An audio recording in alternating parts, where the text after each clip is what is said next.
Des jeunes Mediterranean Leaders, et c'est peut-être qu'à ce titre qu'il nous parlera aussi de sa perception de la Turquie. Alors parlons un petit peu pour commencer donc de la perception de la Turquie. Ce que veulent les Turcs actuellement, l'argument qui est employé, il est aussi employé par les autorités d'Ankara en ce qui concerne la population de consommateurs potentiels que les investisseurs qui s'installeraient en Turquie peuvent avoir tout le pourtour de la Turquie, les pays turcophones, les partenaires traditionnels, commerciaux traditionnels de la Turquie. La Turquie veut offrir, donc, en particulier à l'Europe, quelques chiffres. Les marchés en ce moment.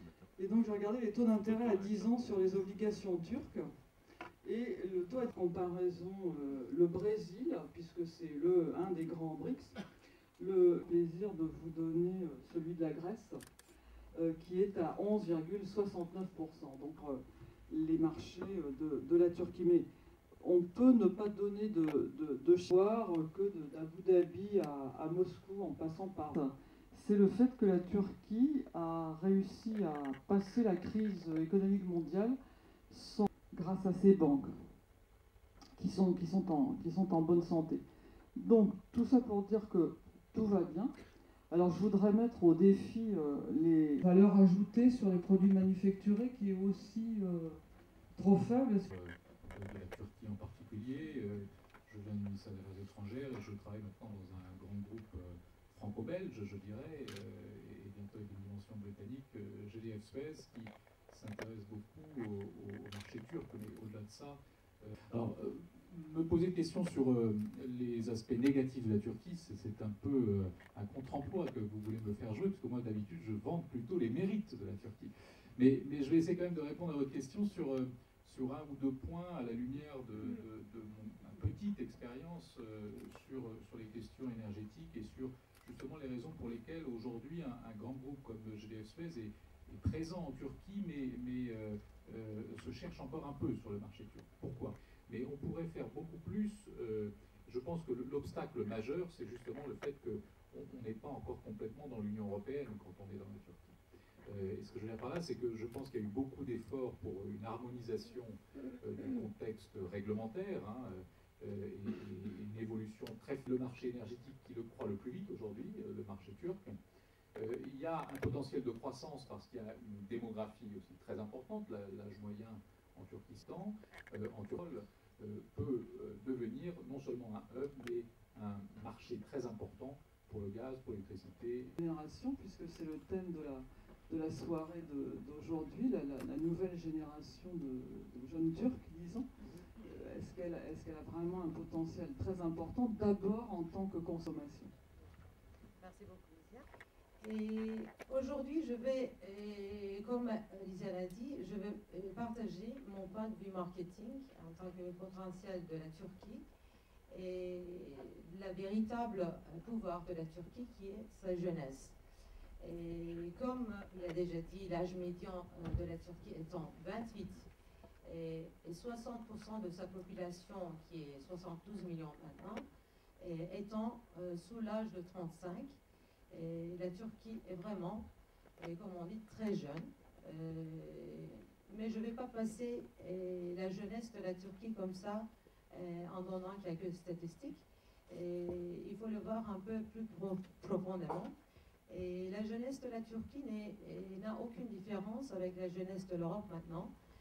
Et peut-être avant l'an 2000, c'était un peu en arrière, mais avec le profond usage de l'Internet, et avec la mobilité, les portables et l'information qui se devine, la jeunesse de la Turquie est devenue vraiment très moderne. Plusieurs crises politiques, toujours des événements de terreur et plusieurs adhésions de l'Union européenne. Les gens que j'ai fait du vélo, le premier office très très rapidement, après 1900. Je faisais un petit mouvement comme ça. Mais sinon, moi je partirais de la jeunesse et je partirais même des femmes. Parce que c'est pas spécifique à la Turquie, c'est valable en fait dans tout le monde musulman. mais en fait le monde arabe, le monde turc.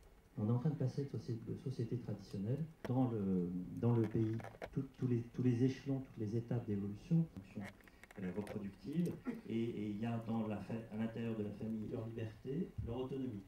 C'est-à-dire que le taux de fécondité aujourd'hui en Turquie, comme en Iran, comme aux États-Unis, comme en France, c'est à peu près 2,1 enfants par femme, c'est-à-dire le seuil de reproduction des générations. Ça veut dire qu'il y a 30 ans, on était à 5. On se rend compte que l'économie de marché, par exemple, n'est pas... Quand on pense à l'avenir, nous, on s'inquiète. Quand en Turquie, on pense à l'avenir, on voit la liberté, on voit l'accès à l'autonomie, on voit des horizons qui s'ouvrent. Donc ça, c'est la réalité. Et moi, je dirais, peut-être pour conclure, que la Turquie. Et je pense que le rôle des jeunes générations, c'est d'apaiser en Europe, parce que les inquiétudes aujourd'hui, elles sont beaucoup plus en Europe, elles tiennent à l'islam, elles tiennent à l'immigration, elles tiennent aussi au fait qu'on a peur de la masse turque, parce que la Turquie, par rapport aux nouveaux entrants, c'est quand même 2 fois et demi plus gros que la Pologne. Donc on a peur de ça. Il faut que ce qui est aussi frappant. Très bien que tout le monde a des doutes, nous aussi, à propos de la montée du conservatisme dans le pays. Et moi, je suis une membre d'une industrie qui est très sensible à la conservatisme. Le fait que vous vendiez de l'alcool, bien voilà, entendu. voilà. C'est-à-dire qu'il y avait 30% de la population qui utilisait de l'alcool en 2002. Là, maintenant, il y a 44% de la population qui utilise de l'alcool. Donc, avec ces chiffres-là, vous pouvez dire que, voilà, il n'y a pas de conservatisme. Mais depuis l'an 2002, c'est-à-dire avec ce gouvernement, le taxe sur la bière a augmenté de...